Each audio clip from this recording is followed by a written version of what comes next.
दिवाली के मौके पर हम सब ये कामना करते हैं कि हमारे आपके जीवन में सुख समृद्धि आए, हेल्थ हमारी अच्छी रहे और नया संवत हमारे लिए बहुत ही बेहतरीन बीते। तो इसी क्रम में हम हर दिवाली के समय ये कार्यक्रम करते हैं जिससे हम आपको समृद्ध बना सकें, आपकी वेल्थ क्रिएशन करा सकें और आपकी मुलाकात कराते हैं मार्केट गुरुज से, जो हमें आपको सिखाते हैं कि कैसे हम आगे बढ़ें और अपने पोर्टफोलियो को बेहतर बनाएं, उसको जगमग करें। तो इस बार हमने सोचा कि जो मार्केट के बड़े गुरुज हैं उनसे सीधे बातचीत की जाए और आपको ये सिखाया जाए कि वेल्थ क्रिएशन कैसे करना चाहिए इस वक्त में, जब थोड़ा सा लोग कह रहे हैं कि टफ़ टाइम है और टफ़ टाइम में लोग कहते हैं कि अच्छे निवेश के मौके भी होते हैं। तो इसी कड़ी में आज हमारे साथ हैं हेलियस कैपिटल के समीर अरोड़ा जी।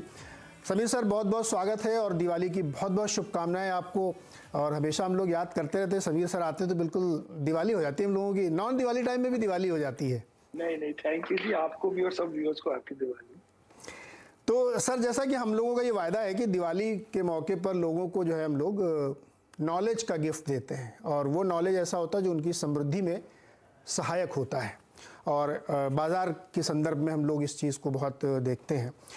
तो इस वक्त आप बताइए बाज़ार को लेकर के आपके व्यूज़ क्या हैं, कैसे आप देख रहे हैं, कैसे अप्रोच कर रहे हैं बाज़ार को? पहली बात है कि क्योंकि हम दिवाली टाइप इवेंट पे बात कर रहे हैं, नॉट कि हर मंडे को जैसे बात होती है, तो पहले बिग पिक्चर में ये लोगों को समझना चाहिए कि इक्विटी मार्केट्स जो हैं वो जनरली हर कंट्री में अपनी कंट्री के फिक्स्ड इनकम मार्केट को एंड जनरली गोल्ड तो सबके लिए कॉमन है, गोल्ड की प्राइसेस, तो गोल्ड को और प्रॉपर्टी को आउट परफॉर्म करता है लॉन्ग टर्म। जैसे इंडिया में लास्ट 25 साल देख लें या 15 साल देख लें या इवन 10 साल देखें, तीनों में मोटा माटी इंडियन मार्केट का रिटर्न मार्केट का करीब 14% रुपी टर्म्स में रहा है। एंड ये 14% आप ना डेट में बना सकते हैं, मोस्टली आप प्रॉपर्टी में बना सकते हैं अगर आप लैंड वगैरह खरीदें, बट मोस्टली नहीं बनता 14 भी, एंड गोल्ड वगैरह में तो नहीं बना। इसलिए पहली बात, अगर लॉन्ग टर्म वेल्थ क्रिएशन की बात हो रही है तो इक्विटी पोर्टफोलियो, इक्विटी का वेट ज्यादा होना चाहिए, पर्टिकुलरली उन लोगों के लिए जो नौकरी कर रहे हैं, जिनकी फिक्स्ड इनकम है तो उनकी सेफ्टी भी है और वो सेविंग जो कर रहे हैं उसको मैक्सिमाइज किया जाए, उस सेविंग को मैक्सिमाइज किया जाए कि उससे आगे क्या फाइनेंशियल गेन होता है। इस समय शॉर्ट टर्म में अगर मैं मार्केट को देखूं तो जब हम शॉर्ट टर्म बातें करते हैं, हम उस इन्वेस्टर के लिए बात कर रहे हैं जो हमारे जैसा फंड मैनेजर है या जो पहले से मार्केट में इन्वेस्टेड है, तो उसके लास्ट 90-95% लगे हुए हैं और वो 5% की बात कर रहे हैं कि मैं आज खरीदूंगी कल खरीदूंगी। उसके लिए मेरा मोटा माटी ये व्यू था और अभी भी है कि बिल्कुल बुलिश होने के लिए हमें यूएस मार्केट का सेटल होना जरा देखना है। आजकल वो मार्केट इतनी वॉलेटाइल है कि कभी 3% बढ़ती है, 3% गिरती है, जो आई थिंक उन्होंने जिंदगी में ऐसी वॉलेटिलिटी यूएस में नहीं रही। तो इट शोज कि कितनी अनसर्टेनिटी है। लेकिन ये लास्ट 5-7% की बात हो रही है। हमारे फंड में भी हम कहते हैं कि हम देख रहे हैं कि यूएस में क्या हो रहा है, लेकिन हम अपने लॉन्ग ओनली फंड में 98-99% इन्वेस्टेड है, लेकिन फिर भी हम उसको देख रहे हैं क्योंकि डे टू डे हम वर्ल्ड की जो स्टॉक मार्केट रिलेटेड चीजें हैं उनको समझना चाहते हैं, चाहे उसके लिए हम एक्ट करें कि ना करें। समीर सर, लोग आजकल ना धनतेरस के दिन या छोटी दिवाली, बड़ी दिवाली के दिन ना सोने की तरफ बड़े आकर्षित हो जाते हैं। लेकिन आपने सही कहा कि अगर लॉन्ग टर्म में आपको अच्छा पैसा बनाना, वेल्थ क्रिएट करनी है तो वो इक्विटी होता है। थोड़ा माइंडसेट लोगों को चेंज करना चाहिए, दिवाली के मौके पर शेयर वेयर खरीदने चाहिए। तो अमेरिका की चूंकि समस्या है, थोड़ा बहुत ऊपर नीचे ये सब चलता रहता है, लेकिन वेल्थ क्रिएशन जिसको हम लोग रियल मीनिंग में कहते हैं, आपने कहा कि 95% तो आप इन्वेस्टेड ही रहते हैं।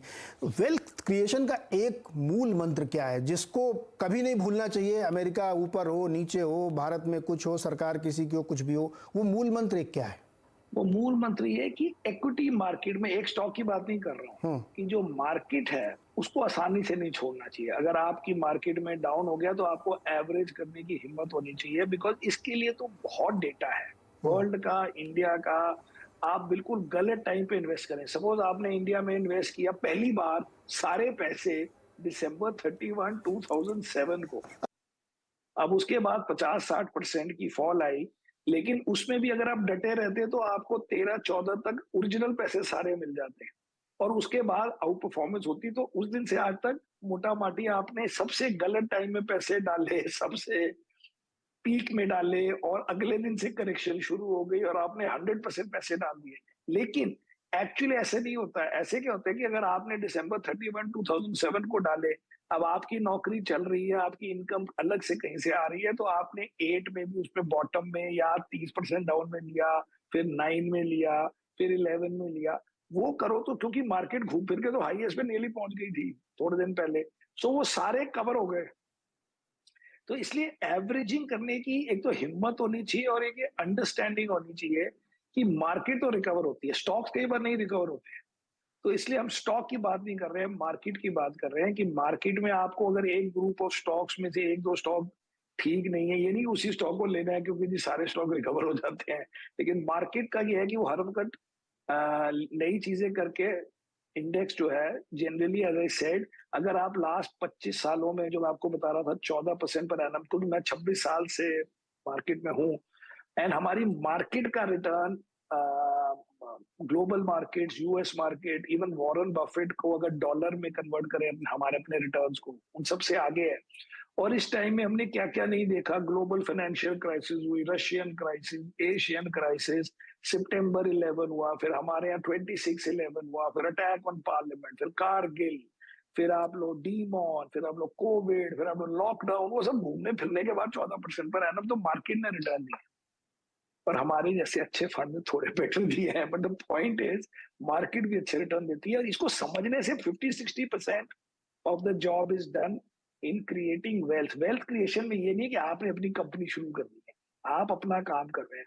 आप चाहते हैं कि जो आपके सेविंग्स है उसको खाली ऐसे फिक्स डिपॉजिट में नहीं डाल दिया कि चलो जी मेरा मेन काम तो नौकरी है। मेन काम नौकरी है, लेकिन पैसे को भी पैसे बनाने का थोड़ी समझ होनी चाहिए कि पैसे से पैसे कैसे बनाओ। पैसे से पैसे कैसे बने, बड़ी बहुत बड़ी बात आपने कही सर कि 2007 से लेके अब तक देखिए आप कितने सारे इवेंट हो चुके हैं। लेकिन अगर आपने सबसे गलत टाइम में, जैसे आपने कहा कि 31 दिसंबर 2007 को पैसे लगाए होते ना, और आज आप देखिए आप कहाँ खड़े हैं। ये है पावर ऑफ इक्विटी, जहाँ पे आप पैसे बना सकते हैं। और पैसे से पैसे बनाना सीखिए ना, late money work for you. आप हमेशा क्यों काम करते रहेंगे, पैसा कमाए आपके लिए, आप आराम करें। और भारत इतना मजबूत बाजार है सर कि इस समय दुनिया के सब बाजार पता नहीं कहाँ कहाँ पहुँच गए। और हम तो अगर ईयर टू डेट देखें या दिवाली से दिवाली देखें तो हम तो बहुत ही कम गिने हैं। तो एक्चुअली क्या है कि अभी हमें लगता है कि इस साल हमारी मार्केट ने आउट परफॉर्म किया है, लेकिन मैं तो आपको बोल रहा हूँ कि आप 25 साल का डेटा देखो तो इंडिया का रिटर्न अगर मैं डॉलर में कन्वर्ट कर दूं वो 14% को, तो वो रुपी में रहा है कोई 10.1 या 10.2%, मतलब डॉलर में, सॉरी, 4% पर एनम रुपी में चले गए। और US market is up 8% per annum for the last 25 years. And Asia के मोटा मोटी 5-6% है, चाइना का कोई 1.5% पर एनम है सिर्फ रिटर्न। लेकिन आप अगर यूएस का भी देखें कि अभी लास्ट 25 सालों में, तो 100 साल से चल रही है उनकी कहानी, उसमें भी उन्होंने 8% पर एनम डॉलर में बनाया, मतलब रुपी में बनाया से 12% पर एनम। तो 12% पर एनम तो यूएस ने भी बना दिया लास्ट 25 सालों में।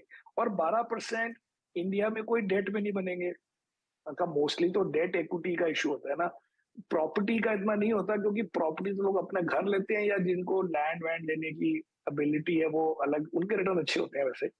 लेकिन जो लिक्विड मार्केट की बात कर रहे हैं जिसमें आपको जब मर्जी पैसे डालो, 500 रुपए से ट्रेड करो, 5,000 रुपए से म्यूचुअल फंड डालो, उस पैसे के लिए या up to lakhs of rupees liquid way में इक्विटी से बेटर कोई रिटर्न नहीं होता है। इक्विटी से बेहतर कुछ नहीं। तो सर अब हम लोग थोड़ा और करीब चलते हैं। लोग इंतजार कर रहे होंगे कि ये लोग बड़ी बड़ी बातें कर रहे हैं, हमें ये नहीं बता रहे कि कहाँ क्या देखना चाहिए। तो आपको सबसे अच्छे सेक्टर्स कौन से लगते हैं, आइडियाज़ जो आपके दिमाग में है वो क्या है? इस वक्त भारत के बाजार को अगर हम देखें तो सबसे बढ़िया सेक्टर्स कौन से हैं? तो मैं तो ये रोज वो चेंज ही नहीं करता, मैं तो सालों साल से वही 3 सेक्टर है हमारी कंट्री में, विच इज फाइनेंशियल्स, इसमें मोस्टली प्राइवेट सेक्टर फाइनेंशियल में हमारा ज्यादा वो होता है। प्राइवेट बैंक्स, प्राइवेट बैंक नहीं होते, एनबीएफसी वगैरह भी हैं, ब्रोकर हैं, स्टॉक एक्सचेंज है, बड़ी चीजें हैं, but financial, but bank is the big part, correct. Second है, और बैंक्स में भी आप कह सकते हो पुराने वाले एस्टैब्लिश प्राइवेट सेक्टर बैंक्स, या ये जो नए नए नए मीन्स को जो छोटे प्राइवेट सेक्टर बैंक्स हैं। सेकंड हम करते हैं कंज्यूमर, लेकिन कंज्यूमर में हम मोस्टली फोकस करते हैं कि जो मिडिल क्लास कंज्यूमर पे फोकस्ड हो। मतलब हम चाहते हैं कि हमें लगे, या वो है क्या, कि भाई 300-400 मिलियन मिडिल क्लास पे ये प्रोडक्ट्स वगैरह बिक रहे हैं और उसमें वैल्यू फॉर मनी टाइप चीजें हैं। And so we don't want कि a story which is going to 1.5 billion people या 1.4 बिलियन पीपल, बिकॉज वो उसका मतलब है कि काफी पेनिट्रेशन हो चुकी है। पर अब आप 1.4 बिलियन की ग्रोथ पे डिपेंड कर रहे हैं, तो मतलब इंडिया की ग्रोथ पे डिपेंड कर रहे हैं। हम चाहते हैं कि इंडिया की ग्रोथ से आगे ग्रोथ हो ज्यादा, एंड वो उसलिए उन सेक्टर्स में होती है जब पेनिट्रेशन कम है, इतनी कम है कि 300 मिलियन में भी लगता है कि अभी काफी ग्रोथ पोटेंशियल है, और फिर हल्के हल्के वो मिडिल क्लास इटसेल्फ बढ़ेगा। तो वो लंबी कहानी बन सकती है। और तीसरा जो हम नॉर्मली पसंद करते हैं बट आजकल नहीं पसंद कर रहे हैं, वो है आईटी। जो आईटी को हमने एक्सपैंड करके कर दिया था कुछ साल पहले, IT plus pharma plus speciality chemical, मतलब एक्सपोर्टर टाइप। बट अभी इंडिया की जीडीपी, इंडिया की इकोनॉमिक हालत वर्ल्ड से बेटर है। तो इसलिए हमें बेटर है कि हम इंडिया ओरिएंटेड सेक्टर्स में करें अभी के लिए। अगर आपने सीधे 5 साल की बात करनी अलग है। हम तो कहते हैं कि अभी हमें फाइनेंशियल और कंज्यूमर ज्यादा पसंद है। सर आईटी वाले में क्या ये जो अमेरिका में इतना रिसेशन की बातें हो रही, इस वजह से थोड़ा सा चिंता है क्या? बिल्कुल जी, इसमें कुछ सोचने की बात नहीं है। अभी लोग बड़े खुश हो गए हाँ। कि आईटी कंपनीज के इस क्वार्टर के रिजल्ट बड़े अच्छे आए हैं। लेकिन इस क्वार्टर में किसने बोला कि अमेरिका में स्लो डाउन हो गया है? हाँ। अमेरिका में फेडरल रिजर्व कहता है कि आपका स्लो डाउन नहीं हो रहा, मैं कराता हूँ। हाँ। क्योंकि आपका नहीं हो रहा तो आपकी इन्फ्लेशन बड़ी हाई है, तो let me engineer a slow down. मैं इंटरेस्ट रेट बढ़ा बढ़ा के स्लो डाउन कराता हूँ आपका। तो इस क्वार्टर में जो क्वार्टर खत्म हो गया उसकी रिजल्ट की एनालिसिस करके करें क्या? बात आगे की हो रही है कि यूएस फेडरल रिजर्व को लगता है कि इकोनॉमी बड़ी स्ट्रांग है। उसको लगता है कि लोगों की जॉब बड़ी, मतलब जॉब ज्यादा है, और मतलब एम्प्लॉयमेंट बड़ी हाई है या अनएम्प्लॉयमेंट बड़ी लो है, एंड लोग क्विट कर रहे हैं आराम से जॉब्स। मतलब economy is too strong, consumer is too strong. तो इस समय की बात नहीं हो रही ना, आगे की बात हो रही है। सेकेंड है कि यूरोप में प्रॉब्लम बढ़ी रही है। उनकी गैस प्राइसेस ले लें या वैसे ही उनका स्लो डाउन ले लें, यूके की हालत ले लें, उनकी करेंसी की हालत ले लें। तो ये सब चीजों में हम जानकर उन, क्योंकि हमारे पास तो 100 रुपए है जी टोटल। अगर आपने 5 रुपए वहां लगा दिए तो वो 5 रुपए यहाँ से हट जाएंगे, कोई हवा से तो आएंगे नहीं। तो हम relatively have to choose what you like. तो अभी हमें नहीं वो पसंद, अभी हमें डोमेस्टिक ओरिएंटेड ज्यादा पसंद है। सर ये बताइए, जैसे कंज्यूमर आपने, अच्छा आईटी वाला थोड़ी देर के लिए हम लोग रखते हैं कि भाई इसमें अभी थोड़ा अमेरिका अमेरिका की चिंता है, डॉलर भी बहुत, हालांकि बहुत स्ट्रांग है डॉलर, लेकिन नहीं, जो, डॉलर का तो ये कह सकते हैं कि हमें फायदा हो रहा है करेंसी का, क्योंकि हम इंडियन हाँ। रुपी में कॉस्ट है, तो वो तो उनको थोड़ा फायदा है। लेकिन आप अगर वैसे देखें कि 2009 में रुपी कितना था, मेरे ख्याल से 45-50 जो भी था, और 50 से 80 हो गया डॉलर, मतलब। और इंडियन आईटी कंपनीज के आप मार्जिन देखो, 1 पैसे का मार्जिन भी बढ़ा। राइट। वो राइट। घूम फिर के इन्वेस्ट, वो जो कस्टमर है उसको भी पता है कि आपकी डिप्रिसिएशन हो गई है भैया, वो ये पैसे कम करो हमारे, हमसे कम डॉलर लीजिए, क्योंकि आपको तो उतने ही रुपीस मिल रहे हैं। मतलब आप बताओ, 12-13 साल में आपको नियरली डबल पैसे मिल रहे हैं उस डॉलर के। डॉलर के, राइट। तो आपने क्या किया कि सारे खत्म हो गए, वही मार्जिन रह गई जो पहले थी। इसका मतलब सब वापस ले लिए कस्टमर ने, कस्टमर ने एक्चुअली डॉलर आधे कर दिए। आधे कर लिए। सर ये बताइए, कंजम्पशन वाली थीम बहुत ब्रॉड है, बहुत बड़ी है, तो उसको थोड़ा सा नैरो डाउन करते हैं।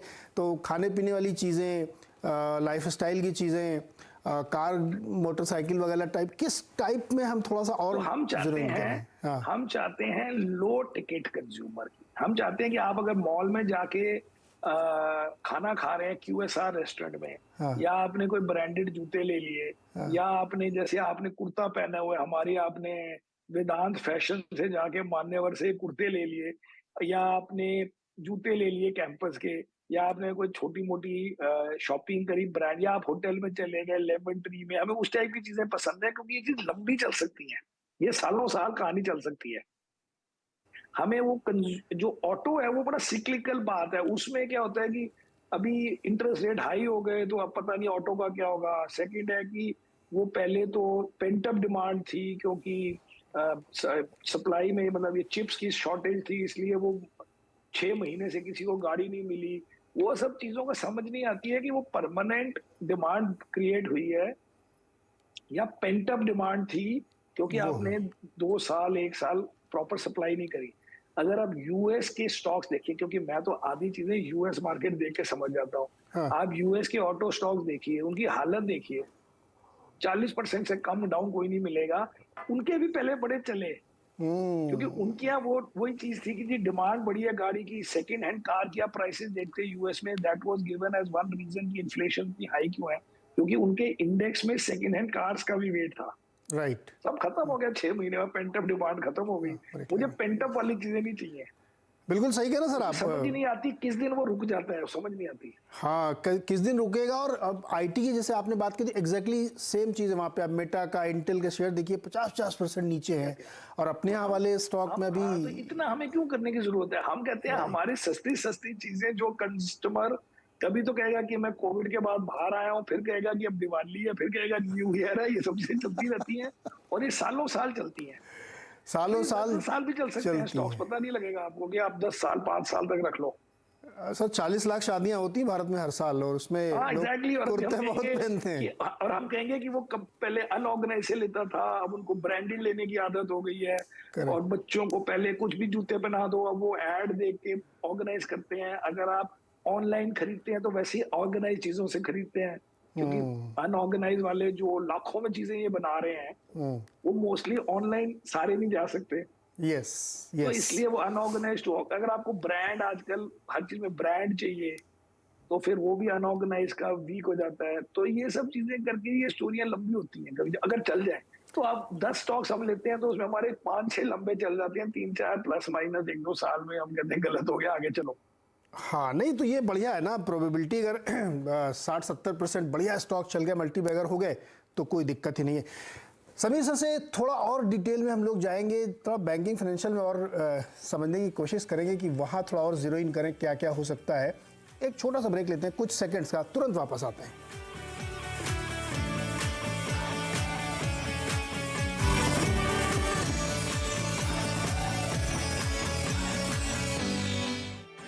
स्वागत है एक बार फिर से आपका इस खास पेशकश में, जहां हम सभी सर से समझने की कोशिश करें कि इस दिवाली में आपको कहां निवेश के मौके तलाशने चाहिए। तो अभी हमने बात की कंजम्पशन की थ्योरी पे, जिसमें जूते वाली कंपनीज, कपड़े वाली, होटल कंपनी, इन तमाम क्विक सर्विस रेस्टोरेंट्स में जहां पे आप नज़र रख सकते हैं। समीर सर ने एक और सेक्टर की चर्चा की, बैंक और फाइनेंशियल। समीर सर, बैंक में प्राइवेट बैंक ज़्यादा अच्छे हैं कि सरकारी बैंक, या कुछ खास किस्म के NBFCs जहाँ पे ध्यान दिया जा सकता है? तो जी 99% ऑफ द टाइम तो हम कहेंगे private sector financial are better than state owned, मतलब या PSUs। लेकिन हमारी आजकल सेकंड बिगेस्ट होल्डिंग या थर्ड बिगेस्ट होल्डिंग है स्टेट बैंक ऑफ इंडिया। लेकिन उसको छोड़कर हम मोस्टली PSUs हमने खरीदे नहीं है, नाम खरीदेंगे, क्योंकि हमें एंड में लगता है कि कुछ ना कुछ हो जाता है इन PSU स्टोरीज में, इसमें मोस्टली प्राइवेट सेक्टर को जो फ्रीडम मिलती है, जो चीजें होती हैं, जो भी टैलेंट हायर कर सकते हैं, जो भी चीजें हैं, तो एंड में प्राइवेट सेक्टर डज बेटर। तो सर प्राइवेट में भी एक सवाल ये उठता है कि जो बड़ा आजकल इन्फ्लेशन वगैरह की डर की वजह से बैंक की ब्याज दरें लगातार बढ़ती जा रही, तो लोग कह रहे हैं कि निम्स तो बढ़ जाएंगे, लेकिन आगे जाते हुए हो सकता है कि थोड़ा क्रेडिट ग्रोथ पे असर पड़े, तो इसका कोई डर नहीं है? ये हो सकता है जी, लेकिन क्या है कि फाइनेंशियल में अगर आप देखें तो इनकी ना लास्ट 5-7 ईयर्स में जो भी रिटर्न्स आए हैं, वो उनके अर्निंग्स के अकॉर्डिंग टू अर्निंग्स आए हैं। मतलब री रेट नहीं हुए हैं। ये नहीं हुआ है कि वही स्टॉक पहले 15 टाइम था 20 टाइम हो गया, या प्राइस टू बुक में पहले 2.5 था अब 3 हो गया। मोस्टली ICICI बैंक अगर आप छोड़ें जो एक्चुअली री रेट हुआ है, बाकी सब बैंक्स अपनी अर्निंग्स और ग्रोथ के हिसाब से चले हैं, इसलिए ये बड़े कंफर्टिंग लगते हैं इनको खरीदते हुए। तो कंज्यूमर में और IT में क्या है कि अगर आपकी अर्निंग ग्रोथ हो रही थी 15% पर एनम, तो स्टॉक भाग रहा था 30% पर एनम, तो इसलिए उसमें वैल्यूएशन का खतरा था। इन बैंक्स में क्या है कि इनके पास बड़ी चीजें हैं करने को। एक तो इनके NPA बड़े कम है अभी, क्योंकि इन्होंने लास्ट 5-7 सालों में तो कोई कैपिटल इन्वेस्टमेंट तो कोई हुई नहीं, या कोई इंफ्रास्ट्रक्चर प्रोजेक्ट जिसमें मोस्टली ये लोग फंसते थे, वो सब तो हुए ही नहीं है। तो कंज्यूमर के लोन्स हैं और अदर इनकम है, एंड जनरली ये सब 20-20 सालों से अगर आप देखो HDFC बैंक, कोटक बैंक, ये सब चले ही जा रहे हैं। अब हमने क्या किया है कि लास्ट 1 साल में हमने 2 बल्कि 3 शायद छोटे प्राइवेट सेक्टर बैंक्स ले लिए हैं, जैसे IndusInd bank and IDFC first bank. इनमें क्या है कि इनकी ग्रोथ पहले तो इंडसइंड तो बहुत गिरा हुआ था, तो इसलिए हमने कहा इसको तो लेना चाहिए, खाली इस पॉइंट से कि वैसे ठीक है, 70% गिरने की जरूरत नहीं थी उसको। एंड आपको हर टाइप की चीज मिलती है इन द बैंक्स। आपको बेसिकली जो भी इकोनॉमी में हो रहा है वो इनडायरेक्टली आप बैंक्स के थ्रू भी खेल सकते हैं, rather than trying to buy each separate element. जैसे अगर आप आज बोले कि जी मोबाइल फोन्स की बड़ी सेल होगी, अब आप कौन सी कंपनी खरीदेंगे, वो बैंक या कंज्यूमर फाइनेंस, इन्हीं चीजों ने होना है। आप जो 2 व्हीलर 4 व्हीलर बोल रहे हैं उनकी भी फाइनेंसिंग इन लोगों ने ही करनी है। अगर आप सडनली बोले कि नहीं अब तो जी कॉर्पोरेट रिवाइवल हो गया है, तो कॉर्पोरेट रिवाइवल हो गया तो हमें नहीं पता कहाँ भागे 1 मिनट में, लेकिन बैंक हमारे उससे इन्वॉल्व हो जाते हैं। बिल्कुल, बैंक एक प्रॉक्सी तो प्ले हमारे है। बैंक जो है ना वो बैकबोन में बढ़िया काम करते हैं, फिर आप उसको ऊपर नीचे ऐड कर लो 2 काम। हाँ, but banks are very good in India, actually banks are also good in India, because ये थीम मैं तो 25-26 सालों से कर रहा हूँ, और सबसे ज्यादा पैसे मैंने जो जिंदगी में बनाए हैं कोई अपनी जिंदगी में नहीं बना सकता जितने हमने, मतलब percentage wise, not percentage amount wise, इस HDFC बैंक जैसे स्टॉक्स में बने हैं। सर एक बहुत छोटा सवाल, IDFC फर्स्ट बैंक में आजकल बहुत दिलचस्पी है लोगों की और बहुत अच्छे रिजल्ट्स उसने पेश किए थे। हाँ जी, हमारे पास भी है, क्योंकि उसमें स्टोरी ये थी, या स्टोरी है कि उनका ना जब मर्जर हुआ विद IDFC फर्स्ट उसका, तो उसमें क्या हुआ कि IDFC में इंफ्रा टाइप लेंडिंग आई, उन्होंने 6 क्वार्टर तक बड़ा डिसअपॉइंट किया लोगों को, क्योंकि वो IDFC की अपनी बुक, IDFC के अपने लोन सारे इंफ्रा टाइप थे। अब वो जब कहानी खत्म हो गई कि भाई अब इंफ्रा लोन हो गए, राइट ऑफ होने हैं, राइट ऑफ हो गए, जिसने मरना उठना था मर गया, अब बाकी से आपका कंज्यूमर का part which was always doing well when this was not a bank, capital first और व्हाटएवर, तो इसलिए अब उसकी कहानी चली है इन द मतलब अम्ब्रेला ऑफ अ बैंक। वो बैंक बनने के लिए उनको इंफ्रा टाइप बैंक से उन्होंने मर्ज कर लिया। सो वो जो गंदा पार्ट था वो 6 क्वार्टर में बाहर आ गया और खत्म हो गई उसकी कहानी, तो इसलिए अब आगे चल सकते हैं। ये हमारे हिसाब से, अब हमें क्या पता आगे क्या होता है। नहीं नहीं बिल्कुल, और ये बात कई बार वैद्यनाथन जी ने बताई भी, समझाई भी कि वो ज़्यादातर उनकी रिटेल की तरफ फोकस है और वो उस बुक को काफ़ी हद तक क्लीन किया उन्होंने। तो समीर सर ने हमें बताया कि कंजम्पशन की स्टोरी, बैंक एंड फाइनेंशियल की स्टोरी और डोमेस्टिक स्टोरी जो है बहुत ही स्ट्रांग है। IT सेक्टर में थोड़ी सी अभी आगे हेडविंड्स हो सकते हैं, पेन हो सकता है, तो वहाँ पे ख़राब नहीं है, सब कुछ बहुत अच्छा है, लेकिन थोड़ा हो सकता है कुछ समय के लिए आपको वो दिखे वैसे। तो ये पैसे 100 रुपए ही हैं, इसलिए आप अच्छों में भी ढूंढना पड़ता है। एक्चुअली ये नहीं कि सारे अच्छे हैं, सारे तो अच्छे हैं, पैसे तो लिमिटेड हैं। ये सर यही इसीलिए तो हम लोग ये शो कर रहे हैं कि पैसे बढ़ाने, जिससे कि अगली बार और सारे आइडियाज को जब बढ़ेंगे हम उसको बोलेंगे 100 रुपए ही है, क्योंकि हम अच्छा, फिर अमाउंट परसेंटेज वाइज की बात। सर हम लोग एलोकेशन थोड़ा बढ़ाएंगे विद इन 100 रुपीज। ज्यादा पैसे होने के बाद भी हम कहेंगे पैसे बड़े कम है, बिकॉज एक्चुअली स्टॉक ज्यादा, काफी स्टॉक्स अच्छा करते हैं। हाँ। आपको उनमें से चूज करना होता है जिससे आपका थोड़ा मार्केट से बेटर रिटर्न हो जाए, जो हमारी कोशिश रही है हर साल और मोस्टली हो जाता है। जी समीर सर, बहुत बहुत शुक्रिया, और दिवाली की बहुत सारी शुभकामनाएं आपको और सारे दर्शकों को बहुत बहुत शुभकामनाएं। और हम लोगों ने बहुत सारे आइडियाज़ पे चर्चा किया, आप इसको देखिए, पढ़िए और अपने हिसाब से अपने फैसले लिए। बहुत बहुत शुक्रिया।